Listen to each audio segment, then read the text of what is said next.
Yeah. Hi there. Well, this is just a quick hello. Just a life sign to let you all know that I'm still there. So I'm not gone yet. Yeah. Well, busy days. Nothing changed so far, and I think it will not change before spring. So be patient with me, please. So, but anyway, anyway, there's sometimes time for good pipe and some tobacco experience. And I wanted to share something with you, an extraordinary experience I had last week. So, by the way, and this is the second thing, I wanted to invite you for quite a while here in my little cottage. But I don't want to show you the whole cottage in this video. Gonna do that in another video. So let's just say I got myself something that's called in German. My German fellows, I think they already have an idea what this is about. This is Kleingarten. So the Kleingarten concept. So having about 400 square meters of land, very tiny house, 25 square meters.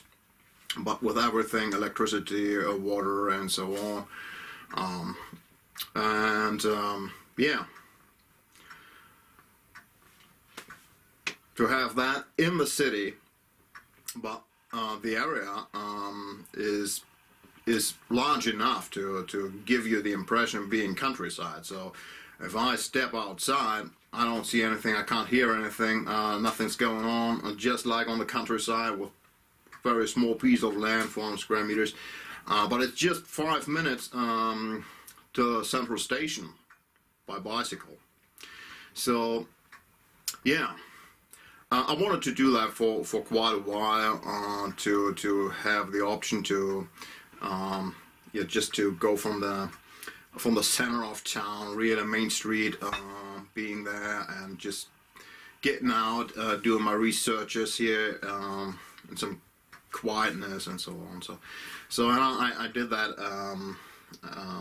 second half of the summer, I think, and put a lot of work in that. Yeah, so I'm gonna show you that another time. So but well, today I wanted to invite you here. So it's quite winter, so it's really getting cold outside. So I was just working outside, doing some things on the house, and well, good to be inside now, having some fire going, and it's warm here, quite cozy. Yeah, I wanted to share a tobacco experience with you. So, and this is about aged tobacco. I was always wondering, or I was wondering about, ask myself the question,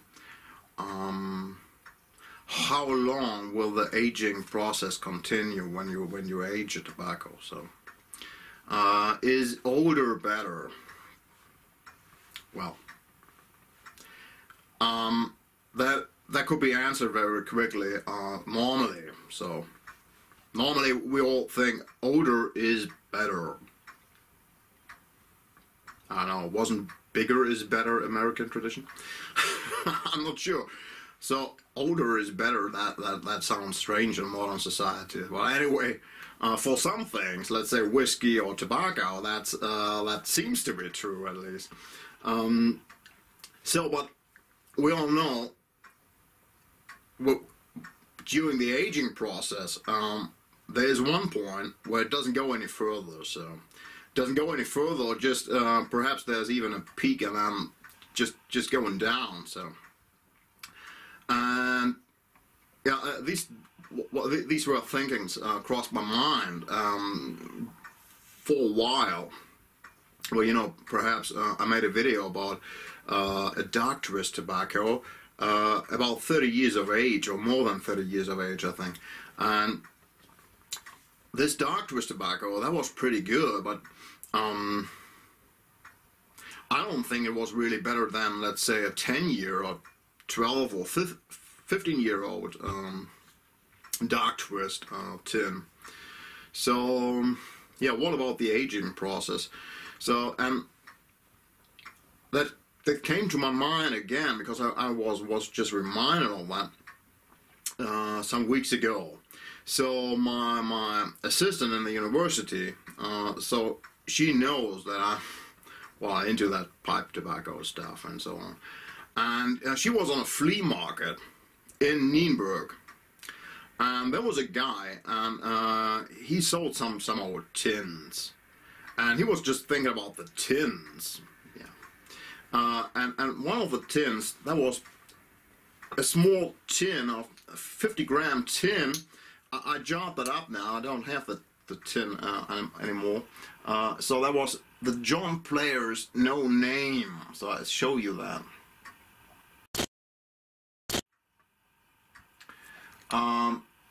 So that's the label on the tin. I show you that for a reason, because perhaps any one of you can help me out with some more informations about that. It's not easy to come by to these informations. Well, I'll tell you what my guess is. So, and the top of the tin, that will be this. So I saved that. So because there's a reason why I saved that. The top is, that can indicate the age. So John Players, they produced this kind of tobacco. I show you the tobacco. That is a shortcut tobacco. So it's a shag. That's a shag tobacco. I hope camera gets this down, but normally it's quite reliable. So yeah, that's a shag tobacco, what we call a shag, shortcut. So this tobacco wasn't produced for the German market. So the guy on the flea market, he found that tin in his grandfather's home. So, and he didn't know anything about that. And he sold it for, I don't know, €1, €2, I don't know. So for nearly nothing. And when I got that tin, I shook that, and I had it in the, I just measured that by the weight on the hand. I thought, well, this tobacco, that could be still intact, and the vacuum, that could be still intact. So I did some research on the internet before I opened that, and I found out, so this tin was probably produced between the late 40s and the early 50s. Late 40s, early 50s. And then I have an idea what this is about, because well, this was in Nienburg, and the guy had it from the home of his grandfather. So in Nienburg, British soldiers were stationed there. That was right after the war. So first, British Army, they occupied Lower Saxony after the Second World War. And well, later on, when Germany slowly came back on its feet, so they stayed there as NATO allies. And so they were British forces, and this tin wasn't produced or ever sold on the German market. Why is that? There was no tax label on it, no seal. That would be impossible for tin sold in Germany. So that was not sold on the German market. So the only way, that's my idea, how it could come to Nienburg, that was by British soldiers. So probably they brought this tin of tobacco, and perhaps the guy, so the grandfather of the man who sold that, he did some trade or something. So and that may be in the late 40s, early 50s. So because the tin and there, so the top of the tin is an indicator. When this tobacco was produced, because John Players, they changed this tin and the top of that several times, and the design of the tin itself. So later on were different tins. So anyway, so he might have traded this for something when there was still need of tobacco in Germany in the late 40s, and perhaps then when the economy got back on the feet, he had no need for that anymore. Perhaps he stored that to have the chance to do another trading or to smoke that. I don't know. So that was pipe tobacco. And I did some research, and they say was a little bit like Capstan or something like that. So that was probably straight Virginia. So the texture now is incredibly soft. This is something you always find in very, very old tobaccos, so that the texture gets extremely soft and very touchy. So it's good to touch that. Yeah, and so that may have been the story behind that. And grandfather, yeah, he just missed the chance to open that tin up. So that was about 70 years ago, maybe. So that is the oldest tobacco I ever had. I never added tobacco 70 years in the tin. And so I met a friend, and we opened that tin, and that was an adventure, can tell you that. So I don't know, perhaps any of you guys have an idea how to open that tin properly. So that was on the top of the tin, and there were two metal pieces just here like a seal, and I just pulled them up, and I tried to pull that off. So I thought that would be the proper way. And the friend who was with me, and he works with machines, so he's a mechanic, so he knows a thing about mechanics, and well, it was his thought too. But I don't know, maybe we were just wrong. So we had a fight with that tin, you can't imagine. So we were sitting there in the hotel bar and getting the Buck 110 out and fighting with the tin. So or just by coincidence, I had a screwdriver with me, so I tried to open that, and during that the tin lost the battle, and I just broke a hole into the tin. I heard the vacuum just leaving. So but in that moment I knew, okay, the tin is still vacuumized. So, and then in the end I just took the buck and just cut the bottom off from the tin. So we just wanted to get to this tobacco so badly. We're just I don't know, we're 40 minutes or whatever we were waiting for that 70-year-old tobacco. So and we just lost all patience. So that was fun. So anyway, the smell from the first moment, that was a bit I don't know, that was a bit vinegar-like. So and that moment I knew it isn't moldy, it isn't, it will be smokable, at least, will be smokable. So we just lighted that up, and we just smoked that. And the thing was, and that is my experience, so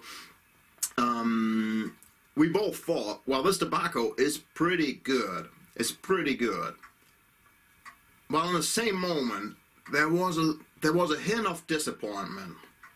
So, because, I don't know, perhaps we had our hopes too high, I don't know. So, but we thought that would be an extraordinary tobacco. So, after 70 years in the tin, so, but it wasn't. It was good tobacco, perhaps even very good tobacco. It was round, it was soft, it has enough sweetness. and still has. Let me line up again. Mm.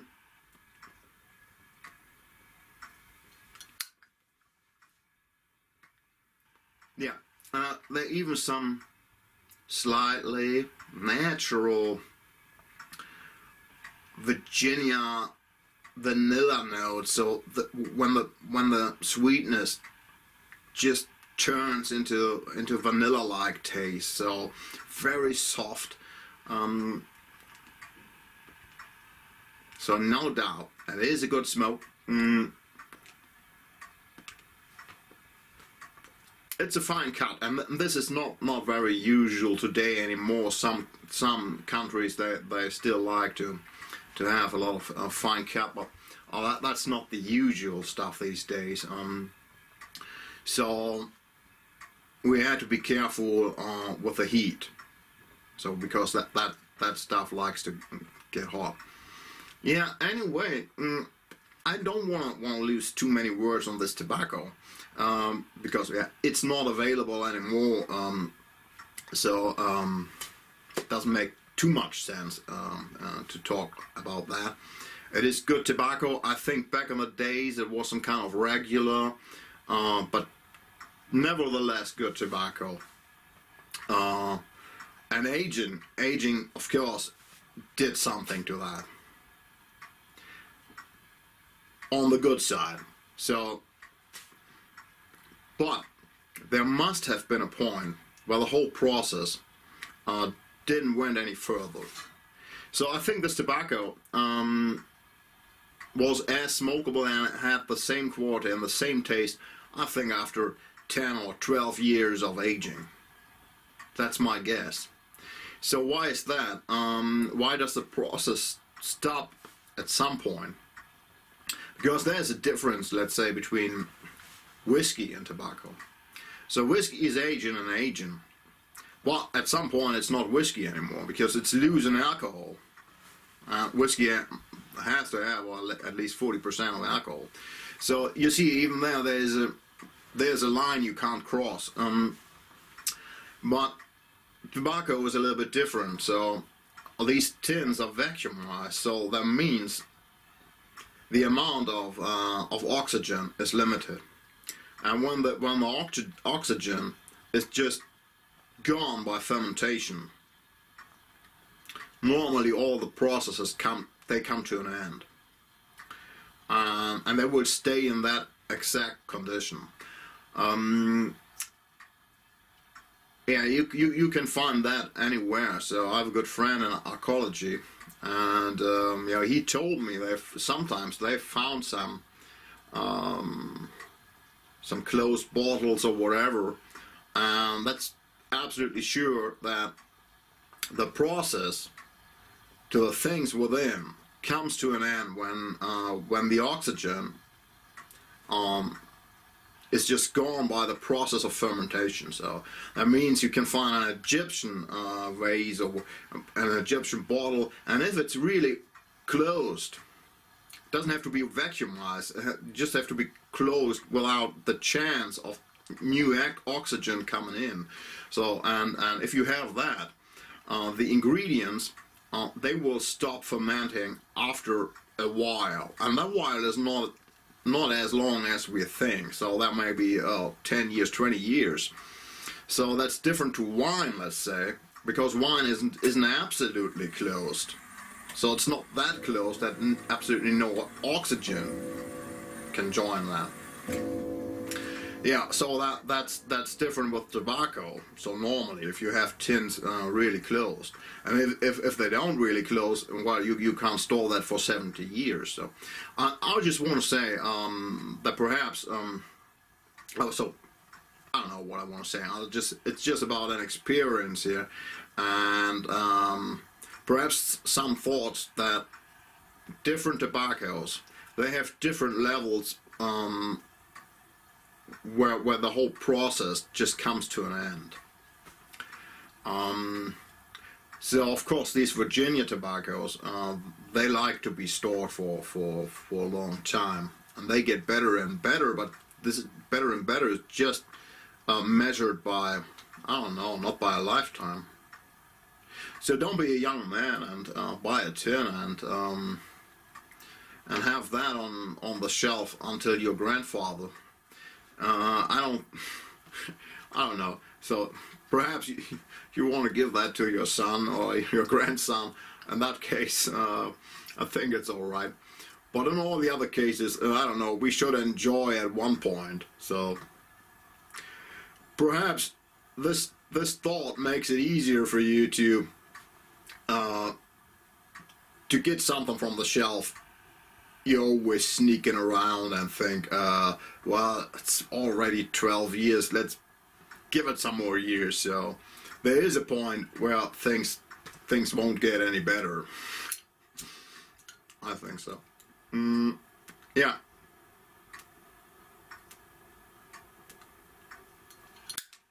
That's it, guys, for today.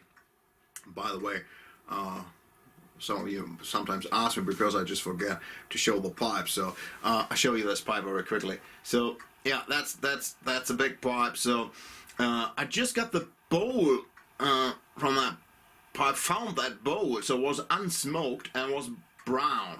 So I sanded that down, put some new color on it. Well, my favorite color, but black is not a color. So anyway, and then sent that to my stem maker, and he did a pretty nice stem, I think. So I wanted to have something, Sherlock Holmes like, so like the Peterson Sherlock Holmes or whatever. So I didn't want to spend the money. So yeah, stem, I don't know, 25 euros, bowl nothing, some sandpaper and some color, so that's it. But well, it's a good smoke. Anyway, I think it's proper smoke here for the cottage. Okay guys, this is it for today. Make your own thoughts perhaps about aging tobacco. Your own experiences with that.